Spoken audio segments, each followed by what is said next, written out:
Welcome to this channel दोस्तों। इस video में हम वही टॉपिक कंटिन्यू कर रहे हैं। ये हमारा 5th वीडियो है इस टॉपिक का। तो अगर आपने पहले वीडियोस नहीं देखे हैं आगे के, तो पहले वो वीडियोस देख लो अच्छे से। मैंने रूल्स का वीडियो अलग से बनाया है, असर्टिव एग्जांपल्स का, इंट्रोगेटिव और डब्ल्यू का, देन एक्सक्लेमेटरी एग्जांपल्स का। तो पहले वो वीडियो अच्छे से देख लो, और अगर वो वीडियोस आपने देखे हुए हैं तो नेक्स्ट एग्जांपल्स जो है वो आपको अच्छे से समझ में आएंगे। तो इस वीडियो में हम डिस्कस करने वाले हैं, हमने असर्टिव एग्जांपल्स डिस्कस कर लिए हैं, interrogative W word example discuss कर लिए हैं, एक्सक्लेमेटरी एग्जांपल्स हमने डिस्कस कर लिए हैं, और इस वीडियो में हम इम्परेटिव एग्जांपल्स और उसके साथ में ऑप्टेटिव एग्जांपल्स भी डिस्कस करने वाले हैं। तो late us begin with those examples, क्योंकि ये जो वीडियो है वो थोड़ा सा लंबा हो जाएगा, बड़ा हो जाएगा, क्योंकि इसमें हर एक टाइप के अलग अलग एग्जांपल्स होंगे। So let us begin without wasting time. So जैसा कि आपको स्क्रीन पे दिख रहा है, तो यहाँ पर इम्परेटिव सेंटेंसेस सबसे पहले हम डिस्कस करेंगे। तो इम्परेटिव सेंटेंसेस में कौन से रूल्स है और क्या क्या ध्यान रखने की चीज़ें हैं वो आपको समझनी होगी। तो रिपोर्टिंग वर्ब जो है, देखो ये इंपॉर्टेंट है समझना। रिपोर्टिंग वर्ब है is changed according to the direct speech sentence. देखो रिपोर्टिंग वर्ब जो है वो डायरेक्ट स्पीच का सेंटेंस किस तरह का है उसके अकॉर्डिंग चेंज होगा। ऐसा नहीं कि सेड होगा तो टोल्ड हो जाएगा, सेड का सेड रहेगा। इंट्रोगेटिव में हम आस्क्ड करते थे और एक्सक्लेमेटरी में एक्सक्लेम्ड करते थे, इसमें ऐसा नहीं होगा। जिस तरह का वर्ड है उस तरह से रिपोर्टिंग वर्ब चेंज होगा। ठीक है, हम एग्जाम्पल्स देख के समझेंगे इसको सब। दूसरी इंपॉर्टेंट चीज, no connector is written. Imperative examples में कनेक्टर नहीं लिखे जाते हैं। ठीक है, जैसा कि असर्टिव में दैट लिखा जाता था और इंट्रोगेटिव में आस्क्ड लिखा जाता था, तो इसमें ऐसा नहीं है। Direct speech is join with to, देखो ये इंपॉर्टेंट है। तो कनेक्टर की जगह, दैट की जगह पे सेंटेंस किससे ज्वाइन होगा? टू से ज्वाइन होगा। ठीक है, तो दैट की जगह पर आप मान सकते हो कि सेंटेंस में टू आएगा। ठीक है, इन नेगेटिव सेंटेंस, देखो इंपरेटिव सेंटेंस जो है, नेगेटिव सेंटेंस में सबसे पहले क्या आता है? डू आता है। दैट मीन्स कि जैसे कि हम सेंटेंस बोलते हैं कि ये मत करो, don't do this, don't go there, वहाँ मत जाओ, डोंट गो देयर। तो इंपरेटिव सेंटेंस सबसे पहले तो आपको ये पता होना चाहिए कि क्या होता है इंपरेटिव सेंटेंस। ठीक है, तो ये पता होना चाहिए। ये एक वन टाइप ऑफ सेंटेंसेस है, टाइप्स ऑफ सेंटेंस में आते हैं, तो इंस्ट्रक्शंस के लिए यूज़ होते हैं। एक्सक्लेमेटरी एग्जांपल्स हैं वो हमारे जो फीलिंग्स इमोशंस है उससे जुड़े हुए होते हैं, है ना। और ये इंस्ट्रक्शंस पर्टिकुलरली यूज़ होते हैं इसमें। और प्रोनाउन जो है एज पर चेंज, रूल्स के अकॉर्डिंग चेंज होता है। जैसा हम आगे से करते आए हैं उसी तरह से रूल्स के अकॉर्डिंग चेंज होंगे प्रोनाउंस। ठीक है, तो देखो यहाँ पर ऑर्डर, अलग अलग टाइप से इंपरेटिव सेंटेंसेस होंगे। जैसे कि कोई किसी को ऑर्डर देता है, तो यहाँ पर एग्जांपल है, the teacher said to the student stand up. तो देखो ये ऑर्डर दिया, टीचर ने स्टूडेंट को कहा कि खड़े हो जाओ। तो जब हम इसका आंसर लिखेंगे तो सबसे पहले यहाँ पर देखो सब्जेक्ट लिख दिया, द टीचर। ठीक है, यहाँ पर सब्जेक्ट आ गया। अब यहाँ पर सेड टू की जगह पर क्या आएगा? तो सेड टू की जगह पर मैंने जैसा कि ऊपर बताया, reporting verb is changed according to the direct speech sentence. तो ये डायरेक्ट स्पीच का सेंटेंस देखना है, तो कैसा है? तो डायरेक्ट स्पीच का सेंटेंस यहाँ पर ऑर्डर दिया हुआ है, तो यहाँ पर हम क्या लिखेंगे? ऑर्डर्ड। ठीक है, सेड टू की जगह पर आएगा ऑर्डर्ड। अब यहाँ पर देखो सेंटेंस में कोई सब्जेक्ट नहीं है, ये चीज़ याद रखनी है कि इंपरेटिव सेंटेंस में सब्जेक्ट नहीं होता है। तो जैसा कि मैंने कहा कि दैट नहीं आएगा, सेंटेंस किससे ज्वाइन होगा? टू से। तो यहाँ पर क्या लिखना है आपको? टू लिखना है। और टू के बाद में जैसा सेंटेंस है वैसे का वैसा, इसमें वर्ब चेंज नहीं होगा, याद रखना है। ठीक है, इसमें वर्ब चेंज नहीं होगा, बाकी सब निकल जाएगा, इन्वर्टेड कॉमा कॉमा, और सेंटेंस टू से ज्वाइन होगा। So this is our answer. Fine. Second example है, the boss said to the peon bring my files from the table. देखो सेंटेंस को पढ़ने से हमें समझ में आएगा कि सेंटेंस किस तरह से कहा गया है। तो ऑब्वियसली बॉस तो है वो प्यून को ऑर्डर करेगा। ठीक है, टीचर है वो स्टूडेंट को ऑर्डर करेगा कि भाई खड़े हो जाओ। ओके, तो यहाँ पर भी इसी तरह से सेंटेंस होगा। तो the boss subject already use किया गया है, तो द बॉस के बाद में सेड टू की जगह पर यहाँ पर ऑर्डर्ड आएगा। ओके, द प्यून, अब देखो प्यून तक आ गया है, अब ब्रिंग माई फाइल्स। अब सेंटेंस को ब्रिंग से ज्वाइन करना है तो हम क्या लिखेंगे, टू ब्रिंग। ठीक है, तो यहाँ पर हमने क्या लिख दिया, टू ब्रिंग यूज़ कर दिया है, तो ये हमारा आंसर बन गया। The boss ordered the peon to bring files from the table. अब देखो यहाँ पर माई यूज़ हुआ है, माई फाइल्स, तो यहाँ पर माई मतलब किसकी फाइल है, बॉस की फाइल है, तो माई की जगह पे हमने क्या यूज़ कर दिया, हिज यूज़ कर दिया। ठीक है, हर भी यूज़ कर सकते हैं क्योंकि बॉस फीमेल भी हो सकती है। ठीक है, तो यहाँ पर प्रोनाउन है वो उसी के अकॉर्डिंग चेंज होगी जैसे हम करते आए हैं। बाकी चेंज में ये इंपॉर्टेंट है कि यहाँ पर टू लगेगा, दैट नहीं लगेगा, ये याद रखना है। ठीक है, और यहाँ पर सेंटेंस किस तरह से बोला गया है वो ध्यान रखना है यहाँ पर। अब हम ऑर्डर के एग्जाम्पल्स देख लिए हैं, अब हम नेक्स्ट एग्जाम्पल की तरफ आगे बढ़ते हैं। तो देखो नेक्स्ट एग्जाम्पल में जैसे कि आपको दिख सकता है कि एडवाइस के सेंटेंसेस हैं। ठीक है, सेंटेंस को समझना है अच्छे से कि किस तरह से सेंटेंस को बोला गया है, वो ऐसा एग्जाम में आप कहीं पर भी दिया नहीं होगा कि एडवाइस का सेंटेंस है। आपको ये डायरेक्ट स्पीच पढ़ के समझ में आ जानी चाहिए कि सेंटेंस किस तरह से कहा गया है। तो डॉक्टर हमेशा एडवाइस देगा टेक रेस्ट। ठीक है, तो सेड की जगह पे हम क्या लिखेंगे, एडवाइज्ड। ओके, तो एडवाइज्ड आएगा, और एडवाइज्ड के बाद में क्या आएगा, ऑब्जेक्ट नहीं है सेंटेंस में तो नहीं लिखेंगे हम, टू आएगा, तो टू से सेंटेंस ज्वाइन होगा, टू टेक और रेस्ट। ठीक है, पीछे फुल स्टॉप लग जाएगा। सो this is our answer, the doctors advised. बस ये पढ़ के समझ में आ जाना चाहिए कि डॉक्टर हमेशा एडवाइस देगा कि आराम करो, मेडिसिन लो, लाइक दैट। ठीक है, he said to me don't smoke. अगर आप स्मोक करते हो तो कोई आपको एडवाइस देगा कि भाई स्मोक मत करो, है ना, smoking is injurious to health. Fine, तो जब हम इसका आंसर लिखेंगे तो हम क्या चेंज करेंगे, तो सेड टू का क्या आएगा, यहाँ पर भी एडवाइज्ड आएगा, और एडवाइज्ड के बाद में यहाँ पर मी है, एडवाइज्ड मी, टू नहीं आएगा, याद रखना है। अब जैसा कि ऊपर मैंने रूल में बताया था कि जब इंपरेटिव सेंटेंस डू से स्टार्ट हो तो डू निकल जाता है, डू इज रिमूव्ड। आपने नहीं पढ़ा है तो पढ़ लेना आगे। तो डू निकल जाएगा, तो अब जब डू निकल जाएगा तो बचा क्या, नॉट बचा। तो देखो याद रखना है, यहाँ पर कंफ्यूजन सबसे ज़्यादा होती है। तो पहले हम नॉट लिखेंगे, ठीक है, नॉट के बाद में फिर टू लिखेंगे और फिर स्मोक लिखेंगे। ओके, तो ये हमारा सेंटेंस बना, he advised me not to smoke, मतलब उसने मुझे स्मोक नहीं करने के लिए एडवाइस दी। ठीक है, उसने मुझे एडवाइस दी कि मुझे स्मोक नहीं करना है। ओके, तो फिर से मैं एक्सप्लेन कर रहा हूँ, डू निकल जाता है, फिर उसके बाद में जो नॉट होता है वो पहले आ जाता है, और टू जो है उसके बाद में आता है, और फिर वर्ब आता है। ठीक है, तो ये याद रखना है नेगेटिव सेंटेंस में। अब ये सेंटेंस जैसा कि आपको दिख रहा है, father said to her wash your hands regularly. अब ये फादर एडवाइस दे रहे हैं उसको, मतलब हर उसकी डॉटर को। तो यहाँ पर रिपोर्टिंग वर्ब में हम क्या लिख सकते हैं, एडवाइज्ड लिख सकते हैं। ठीक है, तो फादर एडवाइज्ड हर।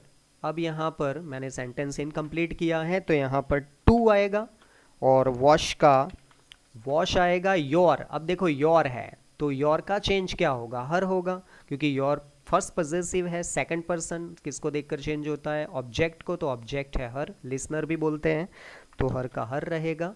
ठीक है, तो दिस इज अवर आंसर। ठीक है, तो एडवाइस के सेंटेंसेस आपको अच्छे से समझ में आ जाते हैं जब हम पढ़ते हैं डायरेक्ट स्पीच को। अब देखो नेक्स्ट है रिक्वेस्ट, ये थोड़े से डिफरेंट एग्जाम्पल बनते हैं, तो इसको किस तरह से हमें लिखना है ये समझ में आ जाना चाहिए। तो सबसे पहले हमने सब्जेक्ट लिख दिया है ही। अब देखो रिक्वेस्ट का सेंटेंस है, रिक्वेस्ट के सेंटेंस किस किस से स्टार्ट होता है, तो रिक्वेस्ट का सेंटेंस प्लीज़ और काइंडली से स्टार्ट होता है। जो जो चीज़ मैं बोलता हूँ वो चीज़ अच्छे से सुननी है। ठीक है, तो काइंडली और प्लीज से स्टार्ट होता है, लेकिन जब हम आंसर्स बनाएंगे इसके तो ये जो प्लीज और ये जो काइंडली है, जो रिक्वेस्टफुल वर्ड है, वो रिमूव हो जाएंगे, वो निकल जाएंगे, उसको हम यूज़ नहीं करेंगे आंसर में, ये याद रखना है। तो यहाँ पर सेड टू की जगह पर क्या आएगा, रिक्वेस्टेड आएगा। ठीक है, तो यहाँ पर रिक्वेस्टेड लिख दिया, ही रिक्वेस्टेड मी। देखो रिक्वेस्ट का सेंटेंस है क्योंकि प्लीज़ आ गया, तो प्लीज़ से हम सभी को रिक्वेस्ट करते हैं, काइंडली से रिक्वेस्ट करते हैं। रिक्वेस्टेड मी, अब प्लीज़ निकल जाएगा, तो प्लीज़ निकल जाएगा तो कितना बचा, गिव मी फूड। ठीक है, तो देखो वर्ब आया, तो यहाँ पर किस तरह से सेंटेंस लिखा जाएगा, तो प्लीज़ के बाद में टू, प्लीज़ निकल गया तो टू आ गया, और गिव फर्स्ट वर्ब। ठीक है, इसमें सेकंड वर्ब यूज़ करना ही नहीं है, याद रखना है। और यहाँ मी का चेंज क्या होगा, तो मी मतलब कौन है, फर्स्ट पर्सन है, किसको देखकर चेंज करना है, सब्जेक्ट को, मतलब स्पीकर को, तो ही है, तो ही का हमें ऑब्जेक्ट लिखना है क्योंकि मी ऑब्जेक्ट है, तो ही का ऑब्जेक्ट होता है हिम और food. So this is our answer, fine. So he said to me का ही रिक्वेस्टेड मी, प्लीज निकल गया, to give him food, fine. So this is our answer. अब इसको हम चेंज करेंगे, किस तरह से ये चेंज होगा ये याद रखना है। तो सबसे पहले है माया, तो मोहन है, तो मोहन का मोहन रहेगा, और फिर ये भी सेंटेंस कैसा है, रिक्वेस्टफुल सेंटेंस है क्योंकि इसमें भी काइंडली यूज हुआ है। देखो एक चीज और कि प्लीज है वो पीछे भी यूज हो सकता है, यहाँ पर भी काइंडली भी यहाँ पीछे यूज हो सकता है, तो आपको टेंशन नहीं लेनी है, कहीं पर भी हो प्लीज निकल ही जाएगा, आगे हो या पीछे हो। लेकिन याद रखना है कि इसको नेगेटिव में भी यूज करते हैं, प्लीज डोंट गो देयर, ऐसा है तो जैसा ऊपर यूज़ किया है, जैसा इसमें चेंज किया है वैसा ही चेंज होगा, इसमें कोई फ़र्क नहीं पड़ेगा। ठीक है, तो यहाँ पर फिर से रिक्वेस्टेड होगा, ओके, तो ही रिक्वेस्टेड माया, और माया के बाद में काइंडली है तो काइंडली निकल जाएगा, और सेंटेंस टू से ज्वाइन होगा, टू गिव। अब मी है तो मी मतलब कौन, फिर से मोहन है, तो हिम, यहाँ हिम होगा, और देखो फिर से ऑब्जेक्ट है योर, योर मतलब किसकी, माया की। ठीक है, तो माया मतलब शी, तो शी का फर्स्ट पॉजेसिव क्या होता है, हर, और पेन। ठीक है, तो याद रखना है प्रोनाउन चेंजेस बहुत ही ज़्यादा इंपॉर्टेंट है इस सेंटेंस, इस इम्परेटिव में और हर एक एग्जाम्पल में, तो इसको किस तरह से चेंज करना है वो आपको अच्छे से समझना है। तो हमने रिक्वेस्ट के एग्जाम्पल्स डिस्कस कर लिए, अब हम बढ़ते हैं इनविटेशन के एग्जाम्पल के ऊपर। तो इनविटेशन में किस तरह से आंसर हम लिखते हैं वो जानना ज़रूरी होता है। तो सबसे पहले यहाँ पर है ही, तो हम यहाँ पर ही लिखते हैं, तो आपको पता कैसे चलेगा कि ये इन्विटेशन का एग्जाम्पल है, तो कैसे पता चलेगा, तो देखो यहाँ पर सेंटेंस सब कुछ यहाँ होगा in direct speech, direct speech में। तो would you like to have a cup of tea, यहाँ ऑफर किया हुआ है कि क्या आप मेरे साथ चाय पीना पसंद करोगे, तो ये एक इनविटेशन है, एक ऑफर है। ठीक है, तो इसका जब हम आंसर लिखेंगे तो सेड टू की जगह पर हम क्या लिखेंगे, इनवाइटेड हर। अब इसके दो तरह से आंसर बनेंगे, लेकिन सिंपल आंसर इस तरह से बनेगा, ही इनवाइटेड हर, और ये जो वर्ड है ये पूरा निकल जाएगा, इतना याद रखना है। ठीक है, और साथ साथ में ये भी निकल जाएगा, टू हैव, मतलब कितना आएगा, he invited her for a cup of tea, बस ये आपका आंसर होगा, he invited her for a cup of tea, तो कितना निकल गया, would you like to have, इतना वर्ड, इतने फ्रेज, इतना पूरा पार्ट ऑफ द सेंटेंस निकल गया, और हमने सिर्फ क्या यूज़ किया, एक प्रीपोजिशन यूज़ किया। ठीक है, तो जब इस तरह का ऑफर का कोई सेंटेंस हो, would you like to have a cup of tea, would you like to come with me, ठीक है, तो इस तरह के सेंटेंसेस में हम सेंटेंस को शॉर्ट बना देते हैं। ओके, और ऑब्जेक्ट जो है वो रिपोर्टिंग वर्ब जो है वो इनवाइटेड आ जाता है। इसका थोड़ा सा डिफरेंट अगर सेंटेंस बनाओ तो इस तरह से बनेगा, he invited her to have a cup of tea, इतना भी लिख सकते हो, फॉर की जगह पर यहाँ ये पार्ट लिख सकते हो। ठीक है, तो इट इज़ ऑल्सो करेक्ट। सो यहाँ पर हमने इनविटेशन का एग्जाम्पल देखा, अब हम बढ़ते हैं नेक्स्ट एग्जाम्पल की तरफ। ये नेक्स्ट एग्जाम्पल है थोड़े से डिफरेंट है, किस तरह से डिफरेंट है हम यहाँ पर डिस्कस करेंगे। तो सबसे पहले फर्स्ट एग्जाम्पल देखो, पहले तो देखना है कि ये कौन से एग्जाम्पल हम डिस्कस कर रहे हैं। लेट, ये जो टॉपिक है लेट, ये थोड़ा सा डिफरेंट है, इसके दो टाइप के सेंटेंसेस बनते हैं। तो पहले तो हम सिंपल सेंटेंसेस है, तो वो देख लेंगे तो किस तरह से बनते हैं। तो सबसे पहले सब्जेक्ट आ गया ही, और ही के बाद में क्या, सेड टू। तो सेड टू की जगह पर हम यहाँ पर क्या लिखेंगे, तो देखो लेट के सेंटेंस में यहाँ पर कोई ऐसा इनविटेशन या ऑर्डर या रिक्वेस्ट ऐसा कोई भाव नहीं होता है। तो जब लेट के बाद में ऑब्जेक्ट होता है, लेट मी, लेट हर, तो तब हमें सिर्फ टोल्ड लिख देना है, याद रखना है, ठीक है। तो ही टोल्ड मी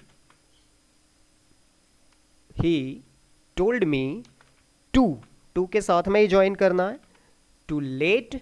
अब यहां पर मी है तो मी का चेंज क्या होगा, मी मीन्स फर्स्ट पर्सन ऑब्जेक्ट, किसको देकर चेंज करना है, स्पीकर को। स्पीकर कौन है, ही है, तो ही का ऑब्जेक्ट क्या होता है, हिम, ठीक है। तो लेट हिम रीड, तो ये हमारा आंसर बनेगा।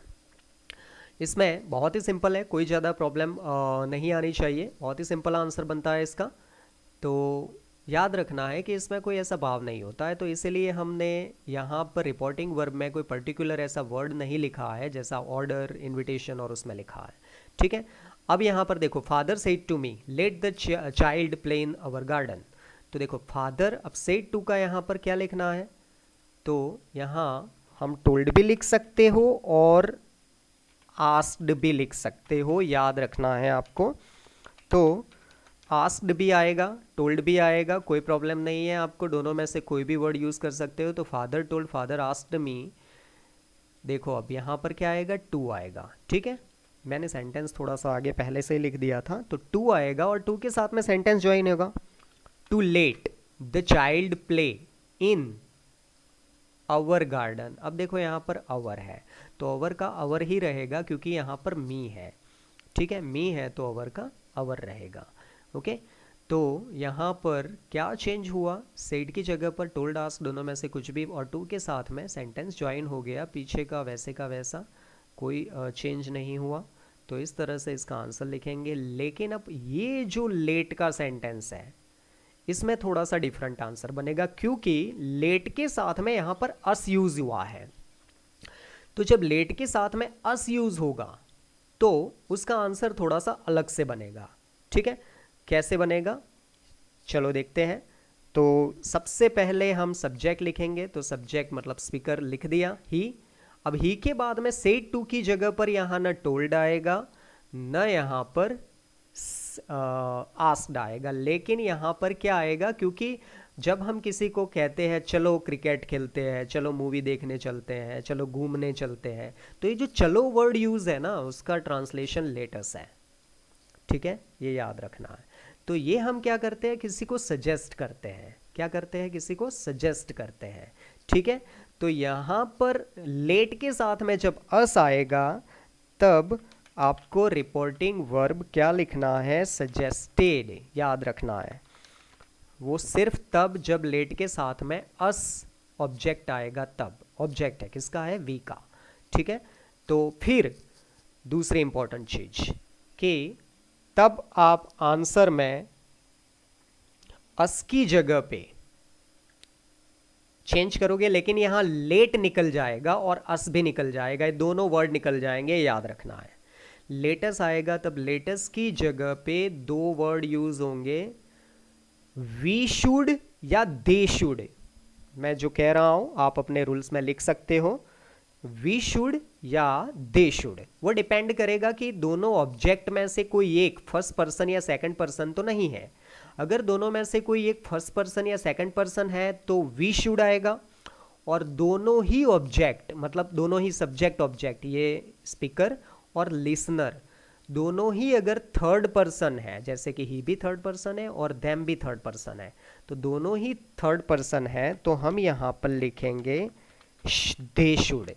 अगर यहाँ पर देम की जगह पर मी होता या अस होता या फिर देम का देम रहता, लेकिन ही की जगह पे वी होता या आई होता, तो यहाँ पर क्या आता, दे की जगह पर वी आता, ठीक है।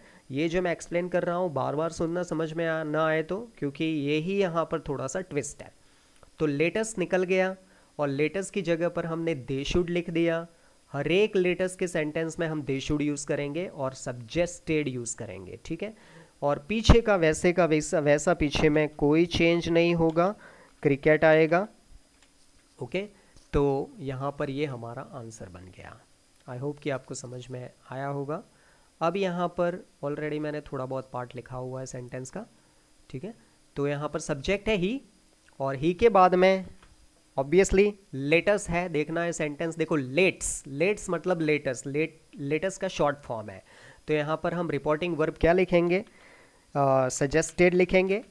ओके, सजेस्टेड लिखने के बाद में माय फ्रेंड्स ऑब्जेक्ट आ गया। अब लेटस निकल जाएगा, और लेटस की जगह पर हमें क्या लिखना है, दो ही वर्ड आपको याद रखने हैं, दे शुड या वी शुड। किसको देखकर, अगर दोनों थर्ड पर्सन है तो दे शुड, और दोनों में से एक फर्स्ट पर्सन है तो वी शुड। तो देखो फ्रेंड्स थर्ड पर्सन है, ही थर्ड पर्सन है, ठीक है। तो यहाँ पर दोनों ही थर्ड पर्सन है, इसीलिए यहाँ पर हम लिखेंगे they should. So this is our answer. He suggested my friends they should go to the picture. Fine. So इस तरह से आंसर होगा। मैं एक बार और अगर समझा रहा हूँ, ओके, अगर यहाँ पर आई ही की जगह पे आई होता, ठीक है, समझ लो, ही की जगह पर आई होता, तो यहाँ पर दे की जगह पर हम क्या लिखते, वे लिखते।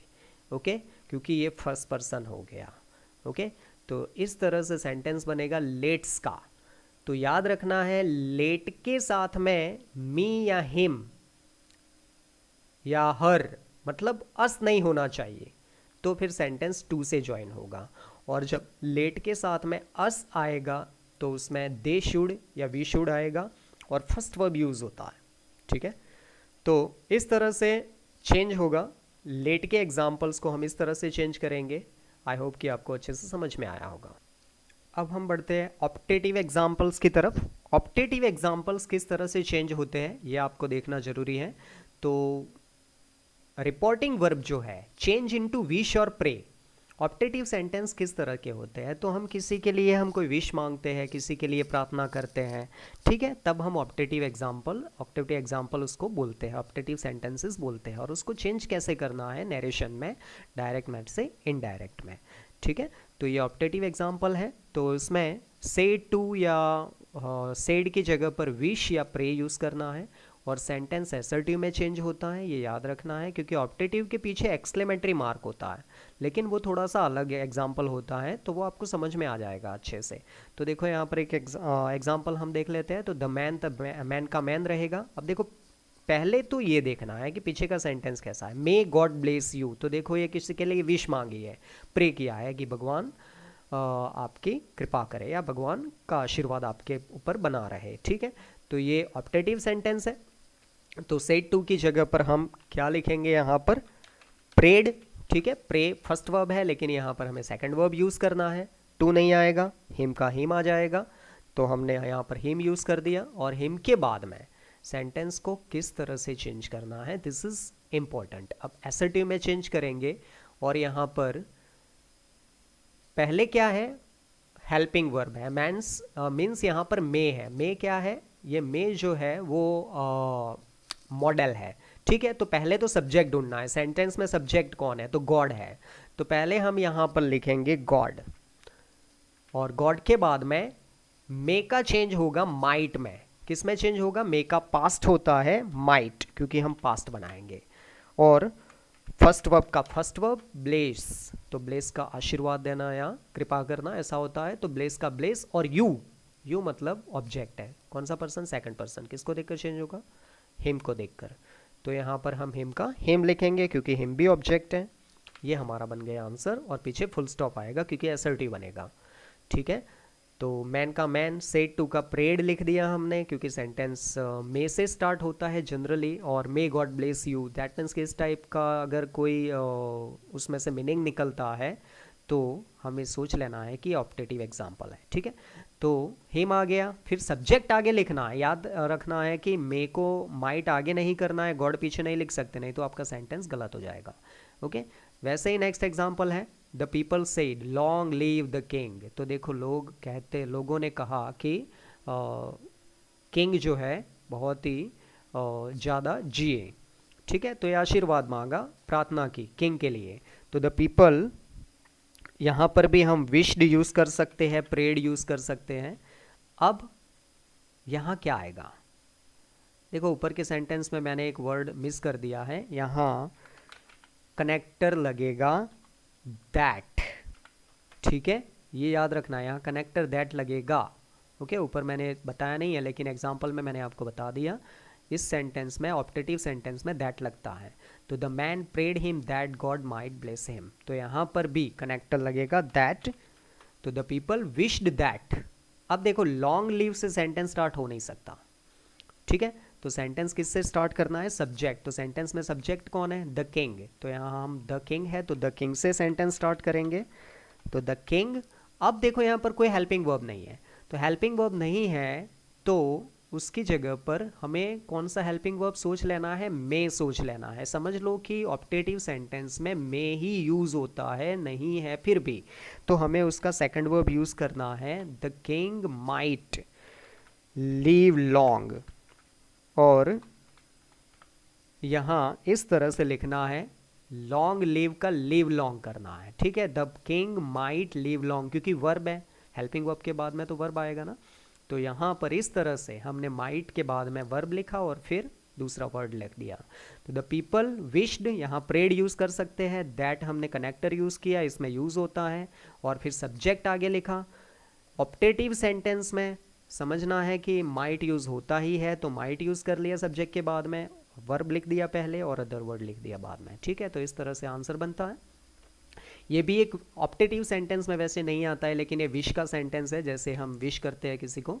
तो देखो ये अब मैं आपको जो सिखाऊंगा एग्जाम्पल्स, वो अलग अलग टाइप के एग्जाम्पल्स होंगे, ठीक है, हम हर टाइप के एग्जाम्पल्स इसमें डिस्कस करेंगे, एक सिंगल सेंटेंस इसमें से आपका नहीं छूटेगा, I am sure for that.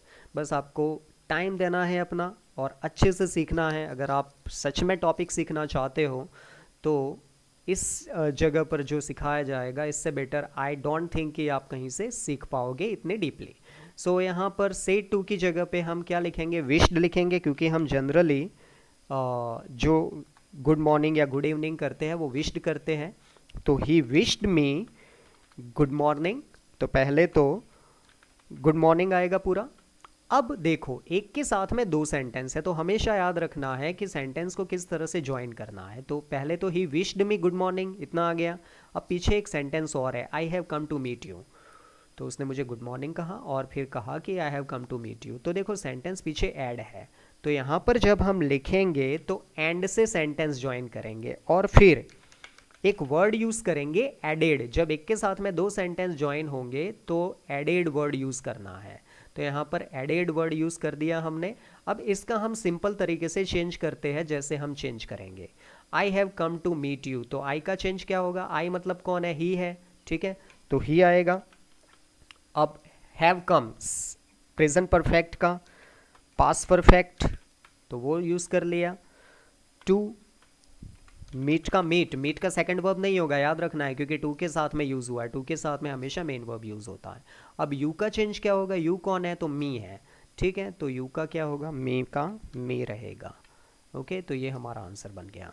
अब देखो यहाँ पर they said to me thank you, उसने मुझे कहा थैंक यू।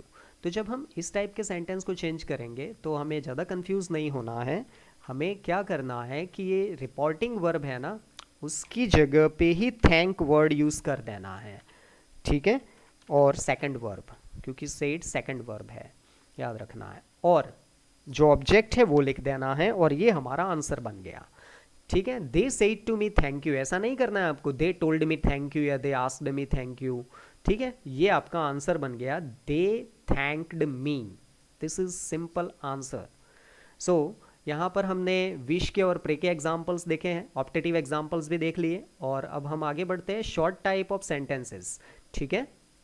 तो ये शॉर्ट आंसर सेंटेंसेस है कि अगर सेंटेंस में शॉर्ट आंसर है तो हम उसका आंसर किस तरह से लिखेंगे, ठीक है। तो पहले तो आपको ये देखना है सेंटेंस, तो मोहन अब सेड टू हर, देखो Mohan said to her do you go to temple, ये इंट्रोगेटिव सेंटेंस है, तो इसको हम जैसे इंट्रोगेटिव में बनाते हैं वैसे ही बनाना है, तो इसमें मैं ज़्यादा एक्सप्लेन नहीं करूँगा। He Mohan asked her if she went to temple. ठीक है, तो ये आपका सेंटेंस बन गया। अब कितना बचा? She said no. अब देखो ये अलग सेंटेंस है, तो जब हम इसका आंसर बनाएंगे तो इसका आंसर क्या बनेगा? शी। अब सेड की जगह पर हमें टोल्ड या आस्क्ड नहीं लिखना है, क्योंकि वो रिप्लाई दे रही है। यहाँ पर मोहन ने उसको कहा कि क्या तुम टेम्पल जाती हो, मंदिर जाती हो, तो उसने क्या कहा? शी सेड नो, ना नहीं जाती। तो हम यहाँ पर सिंपली क्या लिखेंगे, क्योंकि वो रिप्लाई कर रही है, तो यहाँ पर हम रिप्लाइड लिख सकते हैं, या रिप्लाइड की जगह पर आंसर्ड भी लिख सकते हैं। ठीक है, तो ही रिप्लाइड और आंसर्ड, और इसके बाद में क्या आएगा? कैसे आंसर है ये? हाँ में दे रही है कि ना में दे रही? तो नो में दे रही है। तो अब हम यहां पर क्या लिखेंगे? He answered negatively. क्या बनेगा? नेगेटिवली। तो दिस इज अवर आंसर, ये हमारा आंसर बनेगा। तो ये इसको ही हम डिस्कस करेंगे मेन। तो ये हमारा कंप्लीट आंसर होगा, याद रखना है। शी रिप्लाइड या आंसर्ड दोनों में से एक लिखना है, और नेगेटिवली। ठीक है, तो सिंपल है कि अगर यहां पर यस होता, समझ लो कि अगर यहां पर यस होता तो यहां पर नेगेटिवली की जगह क्या आता? एफर्मेटिवली। ठीक है, एफर्मेटिवली भी यूज कर सकते हो और पॉजिटिवली भी यूज कर सकते हो। ओके, तो ये हमारा सेंटेंस है, इस तरह से हम आंसर लिखेंगे। वैसे ही सेकंड एग्जांपल आपको दिख रहा है कि Rohan said to me are you studying English. तो Rohan asked me if I was studying English. I replied, देखो आई सेड, तो आई क्या आएगा? आई सेड या आई रिप्लाइड पॉजिटिवली।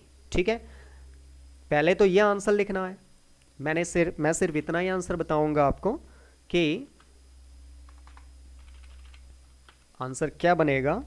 तो आई रिप्लाइड।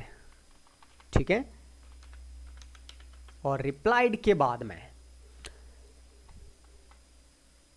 पॉजिटिवली, पहले तो पॉजिटिवली लिख देते हैं, यह आंसर बनेगा। और अगर ये आंसर आप नहीं लिखना चाहते हो, कुछ और आंसर लिखना चाहते हो, तो आंसर क्या बनेगा ये आपको याद रखना है। तो आंसर ऐसा भी बन सकता है अकॉर्डिंग टू द टेंस। कैसे? तो मैंने शॉर्ट आंसर्स देना, टेंसेस के वीडियोस अगर आपने नहीं देखे हैं तो देख लेना, उसमें शॉर्ट आंसर किस तरह से देते हैं वो आपको मैंने सिखाया है, वैसे का वैसा यहाँ पर अप्लाई होगा। तो किस तरह से शॉर्ट आंसर देना है यहाँ, इसका याद रखना है। तो इसका शॉर्ट आंसर मिलेगा आपको Rohan I replied, sorry I है तो आई रिप्लाइड। अब यहां पर पॉजिटिवली मैं हटा देता हूं और शॉर्ट आंसर देता हूं, दैट आई क्या बनेगा? वॉजंट। ठीक है, आई वॉजंट क्यों बना? क्योंकि इसका आंसर हमने पास्ट में बनाया, पास्ट कंटिन्यूअस में।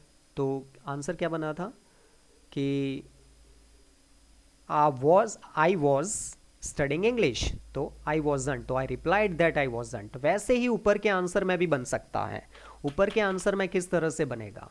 तो Mohan said to her do you go to temple. तो इसका आंसर हमने क्या बनाया था? Mohan asked if she went to temple. तो इसका आंसर अगर हम शॉर्ट आंसर में बनाना चाहे तो कैसे बनेगा? So she replied that she didn't.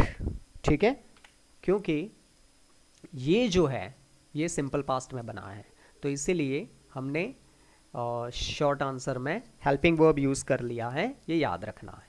Okay, तो वैसा ही आप लास्ट आंसर बना सकते हो, इसी तरह से बनेगा आपका। तो यहाँ पर ऑलरेडी हमने डिस्कस कर लिया किस तरह से आंसर बनेगा।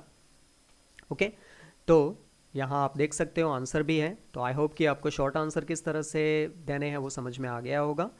सो let us move to the next examples. अब सिर्फ दो टाइप के एग्जांपल बचे, एड्रेस के एग्जांपल। एड्रेस के एग्जांपल्स क्या होते हैं, एड्रेस सेंटेंसेस क्या होते हैं, तो किसी का नाम होता है, तो जैसे कि यहाँ पर नाम है, मैं आगे एग्जांपल में बता चुका हूँ, लेकिन फिर भी हम यहाँ पर सिंपल एग्जांपल लिखेंगे। तो he said Ram you did not finish my work. तो देखो यहाँ पर राम किस में है, इन्वर्टेड कॉमा में है, लेकिन जब हम इसका आंसर लिखेंगे तो यहाँ पर टोल्ड आएगा। टोल्ड क्यों आएगा, क्योंकि सुनने वाला है, यहाँ पर इसको एड्रेस किया है, संबोधित किया है कि राम तुमने मेरा काम नहीं किया, ठीक है, तो इसीलिए यहाँ पर हमने टोल्ड लिखा, ठीक है, तो यहाँ पर टोल्ड आएगा। और जो राम अंदर यूज हुआ है उसको हम ऑब्जेक्ट बना देंगे, क्योंकि वो ऑलरेडी ऑब्जेक्ट है, वो सुनने वाला है ना, लिसनर है वो, तो ही टोल्ड राम। अब पीछे का जो आंसर है जैसा हम बनाते हैं सिंपल सेंटेंस असर्टिव का, वैसे ही बनेगा। You did not finish my work, तो इसका आंसर क्या होगा, तो he had not finished his work, ऐसे बनेगा, ठीक है। तो मैंने ये आपको एक्सप्लेन कर दिया। अब वैसे ही ये एग्जांपल है, आप देख सकते हो कि इस एग्जांपल में भी इसी तरह से सेंटेंस बनेगा। द टीचर आस्क्ड, देख दो, will you come with me boys, लड़कों क्या तुम मेरे साथ में आओगे, तो ये एड्रेस किया है। तो इसको किस तरह से हम आंसर बनाएंगे, तो इसको इस तरह से बनाएंगे, तो the teacher asked boys, okay. अब इसका आंसर जैसा हम बनाते हैं इफ का यूज करके, वैसे बन जाएगा कि इफ दे, यहाँ यू मतलब बॉयज है, if they would come with him, ठीक है, तो इस तरह से आंसर बनेगा। तो एड्रेस में, सेंटेंस में जो ऑब्जेक्ट है उसको हम आगे ले आएंगे, ऐसा नहीं कि वहाँ का वहाँ रखो, नहीं तो सेंटेंस रॉन्ग हो जाएगा। अब देखो यहाँ पर है सॉरी के सेंटेंस को किस तरह से लिखेंगे हम, तो Ram said to me sorry I could not help you. तो सॉरी जब हम, जैसे कि रिक्वेस्ट के सेंटेंस हमने डिस्कस किए, वैसे ही यहाँ पर सेड टू की जगह पर सॉरी का सेंटेंस जो है एपोलोजाइज्ड वर्ड यूज होता है, ओके। तो राम एपोलोजाइज्ड मी,